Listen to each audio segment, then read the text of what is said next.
Hi, this is Amy Key Lit. I just wanted to take a minute and talk about my best books of 2025.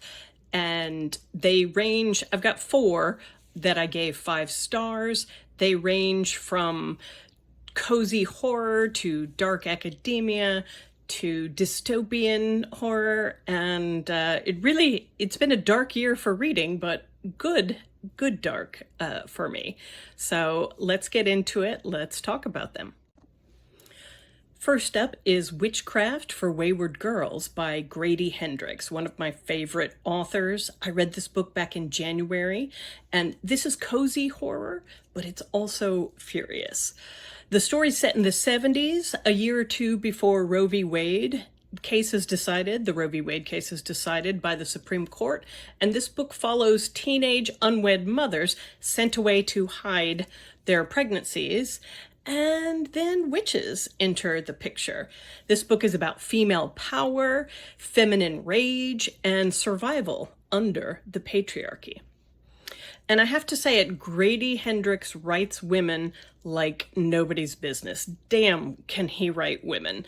I first encountered this in the Southern Book Club's Guide to Slaying Vampires, which is still my favorite of his books, but this one is right up there. It's classic Hendrix, it's smart, it's unsettling, and it's emotionally sharp, and you will grow to care about the young women in this book and what they get up to. Next, we have Razorblade Tears by S.A. Cosby. This book reads like an action movie with a soul. Two ex-con fathers lose their gay sons who were married to each other. They lose them to murder. Both men were deeply homophobic. They were older men. It's the way they were raised. It's not okay, but it's reality. They'd both been in prison, so that added a layer of homophobia to the already toxic mess they had going on. But both men are grieving deeply. They miss their sons so much, and so they decide that what they can do, now that it's too late to tell them, I'm sorry, I love you, I accept you, that they can get vengeance for them. And they're forced to confront who they were and how they need to do better. And what I really loved the most in this book was the emotional growth. Both of these men grow to become loving and accepting. And yeah, it's too late because their sons are already dead, but they got there in the end. And so this is a book about regret too. And it's very violent. Like I said, it's an action movie disguised as a book. And it's raw, but it's so human.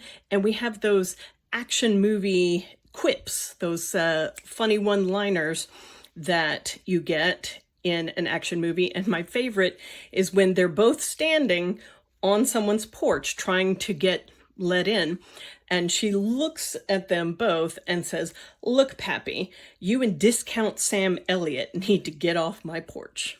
So I really recommend Razorblade Tears.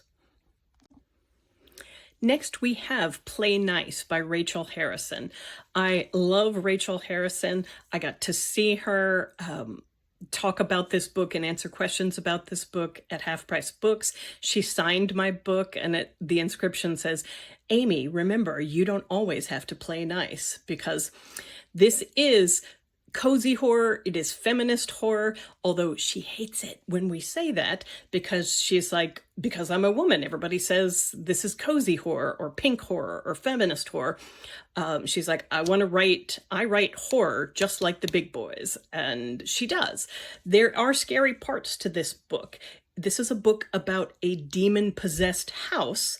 But the real horror in it is what divorce does to women, to the way women are judged because of gender expectations. And so, like so many of the wonderful books I read, patriarchy is the real villain.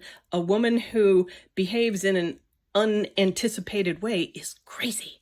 And once a woman is crazy, she can never come back from that. We so judge women who don't behave the way they are supposed to. So this quotation from the book kind of says everything. Our main character, who is a wonderful influencer, says, "Men are never selfish. They're smart, but women are always selfish." So this is sharp, it's uncomfortable, it's excellent, and it doesn't dethrone Black Sheep, her book Black Sheep, as my favorite, but it comes close. Play Nice is really, really good.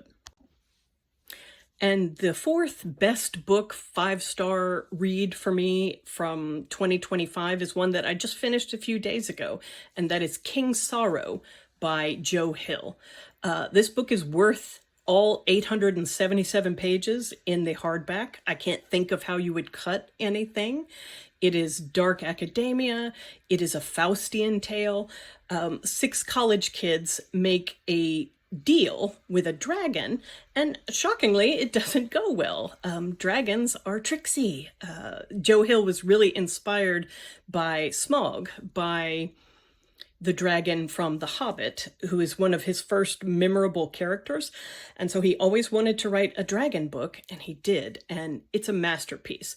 This book asks, what does it mean to be a good person? And who gets to decide who's a good person and who isn't? And even more shockingly is, do some people deserve to die? And who decides that? And how is it okay? Can you ever live with murder even if you think the killing was justified?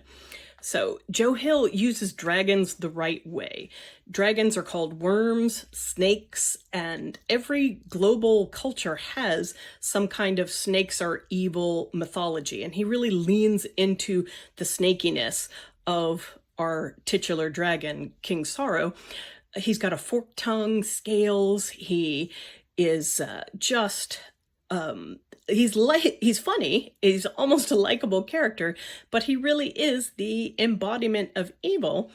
But the book shows you that humans are the real evil, that the dragon wouldn't have power unless there were evil human beings willing to go along with that. And Gen X, my fellow Gen Xers, this one will hit you hard. It starts in the 80s and spans 30 years, and it's just an incredible book, and I could not recommend it more strongly.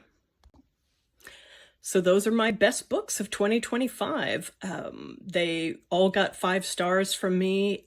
I loved them all, and I'm curious to hear, what were your best books of 2025? Have you read any of these? Do you want to read any of these? So please let me know in the comments, and Merry Christmas and Happy New Year.